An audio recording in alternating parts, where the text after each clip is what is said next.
অনেকেই জানতে চাচ্ছিলেন যে আমরা এসএসসি বোর্ড চ্যালেঞ্জ কিভাবে করতে পারি। তো সেক্ষেত্রে আপনারা যেটা টাইপ করবেন, আপনাদের বোর্ডের নাম দিবেন। প্রথমে হচ্ছে আরএসসি এটা টাইপ করবেন, তারপরে হচ্ছে আপনাদের বোর্ডের নাম দিবেন, যেমন ডিআইএন আমাদের দিনাজপুর বোর্ড। এরপরে আমরা রোল নাম্বারটা দিব এবং কি সাবজেক্ট কোডটা দিব। দেওয়ার পরে আমরা এটা কি করব, 16322-তে পাঠায় দিব। তো আমি পাঠিয়ে দিচ্ছি। আমাদের এটা ডেলিভারি হয়ে গেছে। ডেলিভারি হওয়ার পরে আমাদের একটা ফিরতি মেসেজ আসবে।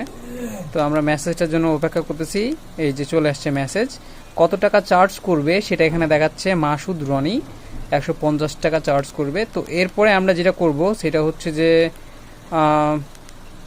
এই যে ফিরতি মেসেজ আর একটা দিচ্ছে, এটা আমাদেরকে এখন সেই হিসাবে টাইপ করতে হবে। তো আমরা টাইপ করব কি, আরএসসি লিখে টাইপ করব, আর এস সি